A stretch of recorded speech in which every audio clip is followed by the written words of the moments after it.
ছোট ভাই যে ক্যামেরা ধরে রাখছে, অনেকবার বলার পরও আসে নাই। সে বলতেছে সেটা পারে না, এই কারণে বড় ভাই হওয়ার পরেও এই যে ঘাম ঝরায় এখন এই পুরানো। একদিন রাসূল সাল্লাল্লাহু আলাইহি সাল্লামের কাছে একজন আনসার সাহাবী আসলেন, এসে বললেন, ইয়া রাসূলুল্লাহ, আমাকে কিছু দান করেন। রাসূল বললেন, তুমি ভিক্ষাবৃত্তি কেন করতেছো? তোমার কাছে কি কিছু নেই? বললো, আমার কাছে একটি চাদর আর একটি পানির পাত্র রয়েছে। তখন রাসূল বললেন, নিয়ে আসো। আনার পরে রাসূল সাল্লাল্লাহু আলাইহি সাল্লাম এটা সাহাবীদের মাঝে নিলাম তুললেন, বিক্রি করলেন 2 দিরহামে। 1 দিরহাম ওই ব্যক্তির হাতে দিয়ে বললেন, যাও, এটা দিয়ে পরিবারের জন্য খাবার ক্রয় করো।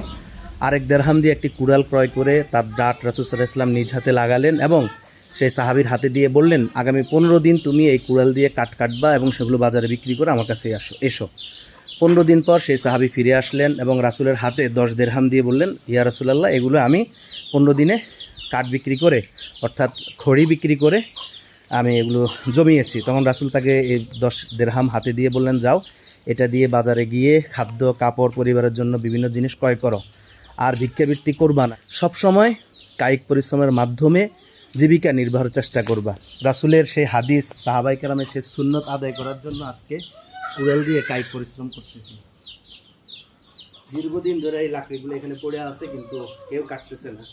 ছোট ভাই যে ক্যামেরা ধরে রাখছে, অনেকবার বলার পরও আসে নাই। সে বলতেছে সেটা পারে না, এই কারণে বড় ভাই হওয়ার পরেও এই যে ঘাম ঝরায় এখন এই পুরানো লাকড়িগুলো কাটতেছি। সবাই পরিশ্রম করবেন, ছোট হোক বড় হোক। বড় ভাই না করলে ছোট ভাই করবেন, ছোট ভাই না হলে বড় ভাই করবেন।